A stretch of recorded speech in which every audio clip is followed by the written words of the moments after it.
ఎవరికో పుట్టారు, ఎవరినో పెళ్లాడారు, భారత్కు అక్రమంగా వలసొచ్చారు. ఇక్కడే ఉంటున్నారు, డజన్ల కొద్దీ పిల్లల్ని కంటున్నారు. ఇలా వచ్చిన వారి సంఖ్య వేలల్లో కాదు, లక్షల్లోకి చేరిపోయింది. ఓవైపు రోహింగ్యాలు, మరోవైపు టెర్రరిస్టులు, ఇంకోవైపు అమ్మాయిలను అంతమొందించేందుకు కాచుకొని కూర్చున్న జిహాదీలు. వారికి తోడు పాకిస్తాన్ నుంచి అక్రమంగా ఇండియాకు వచ్చిన లక్షలాది మంది ముస్లిం మహిళలు.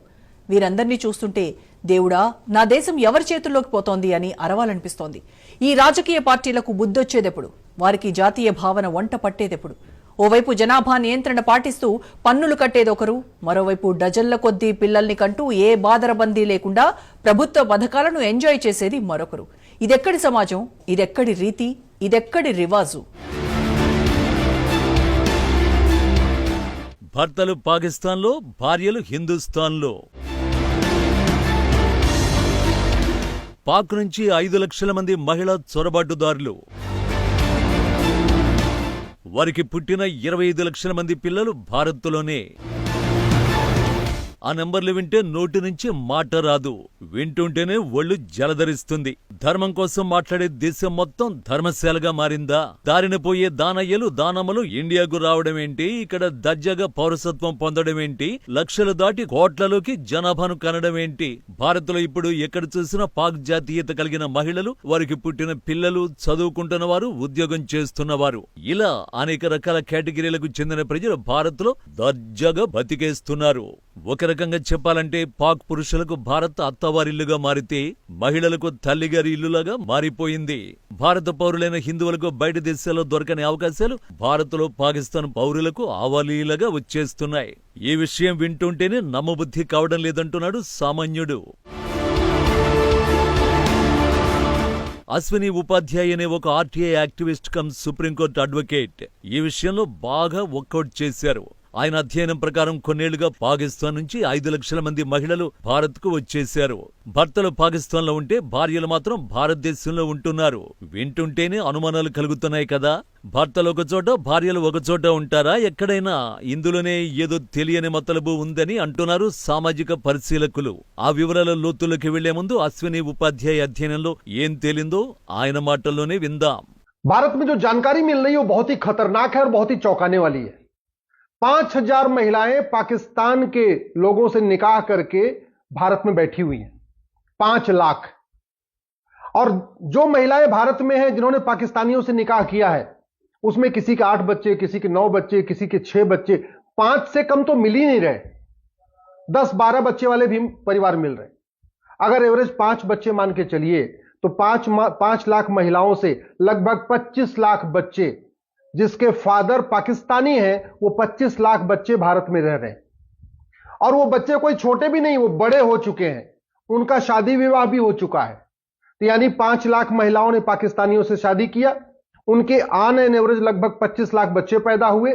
वो मां भी, वो दादी भी बन गई हैं, वो नानी भी बन गई हैं और वो अम्मा भी बन रही हैं। तो लगभग 25 लाख नाती और पोते। ఓ అంచనా ప్రకారం పాకిస్తాన్ నుంచి 5 లక్షల మంది మహిళలు వస్తే వారికి సగటున 5 మంది పిల్లలనుకుంటే మొత్తం పిల్లలు 25 లక్షలుగా అంచనా వేస్తున్నారు. ఇది ఒక భర్తకు కలిగిన పిల్లల అంచనా మాత్రమే.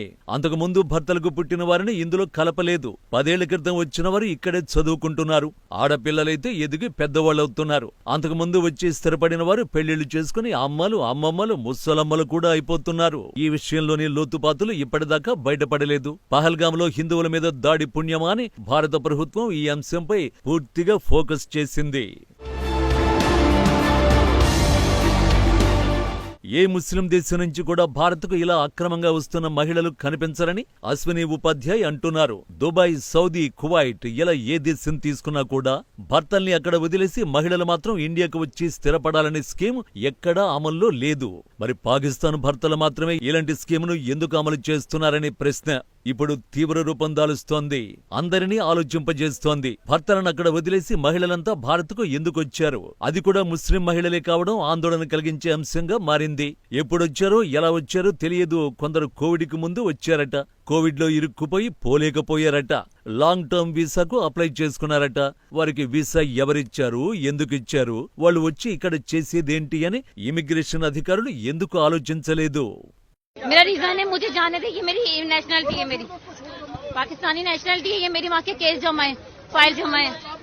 मेरी वीजा मेरे पास मौजूद है, बस हमसे अपील, सब कुछ दिखा दिया। वो उनसे कह रहे मैं कुछ नहीं कर सकते, ऑर्डर ऊपर से, जब तक ऑर्डर नहीं होगा हम कुछ नहीं कर सकते। मेरी शादी 20 साल से पाकिस्तान में हुई, मुझे वहाँ नेशनलिटी नहीं मिली है। मेरी नेशनलिटी अप्लाई हुई भी है वहाँ पे। मेरे पास मेरी नेशनलिटी की स्लिप है, मेरे साथ मेरे हस्बैंड का शनाख्ती कार्ड है, मेरे पास वहाँ का निकाहनामा है, सब कुछ है। मेरी बच्चियाँ कैसे जाएगी? पाकिस्तान में हुआ हुआ है। री एंट्री वालों को इजाजत दे दे सर, मेरे बच्चे मर जाएंगे सर, प्लीज री एंट्री वालों को वीजा दे दे। मेरा नाम रूमन है, मेरे 2 बच्चे हैं, मेरे हस्बैंड वहाँ इंतजार कर रहे हैं, मेरे 2 बच्चे हैं, 2 साल का, 1 5 साल का। मेरे बच्चे मर जाएंगे, वो अकेले नहीं रह सकते। Please sir, I am request, reentry वालों को वीजा दे दे please sir, please I am request. ముస్లిం మహిళల కాపురాల విషయంలో అనేక లోగుట్టు అంశాలు బయటపడుతున్నాయి. అవి అనుమానాలే కావచ్చు, లేదా నిర్ధారణ కాబోయే రుజువులే అనుకోండి. ఒళ్ళు జలధరించే సంగతులపై లోతైన చర్చ నడుస్తోంది. ఇందులో పాకిస్తాన్ మహిళలు మాత్రమే కాక భారత్లోని మహిళలు కూడా ఉండడం విశేషం. పాకిస్తాన్లో పెళ్లై ప్రెగ్నెన్సీ వచ్చిన తర్వాత మహిళలు పోలోమని భారత్కు వచ్చేస్తున్నారు. ఇక్కడే డెలివరీ చేసుకుంటున్నారు. బాబునో పాపనో కనేస్తున్నారు. 45 రోజులు లేదా టెంపరరీ వీసా సౌకర్యాన్ని ఉపయోగించుకుంటున్నారట. ఆ తర్వాత పాకిస్తాన్ వెళ్లడం లేదు. ఇక్కడే Aadhaar card, voter card, SIM card సంపాదించుకుంటున్నారు. ఒరిజినల్ భారతీయులుగా సకల సౌకర్యాలు ఉపయోగించుకుంటున్నారు. మరోవైపు భారతీయ ముస్లిం మహిళలు కూడా అచ్చంగా ఇదే ఫార్ములాను ఫాలో చేస్తున్నారన్న విషయం ఇప్పుడు కన్ఫర్మ్ అయింది. పాక్ మహిళలు భారత్కు వచ్చి పిల్లల్ని కంటుంటే భారతీయ ముస్లిం మహిళలు అక్కడి అబ్బాయిలను ప్రేమించి అక్కడికి వెళ్లి పెళ్లి చేసుకుంటున్నారు. ప్రెగ్నెన్సీ కన్ఫర్మ్ కాగానే ఇండియా వచ్చేసి డెలివరీ అవుతున్నారు. ఆ తర్వాత అటువైపు వెళ్లడం కూడా లేదు. ఇందుకు ఉదాహరణగా ఓ ప్రముఖ క్రీడాకారిణిని చెప్పుకోవచ్చు. బయటపడకుండా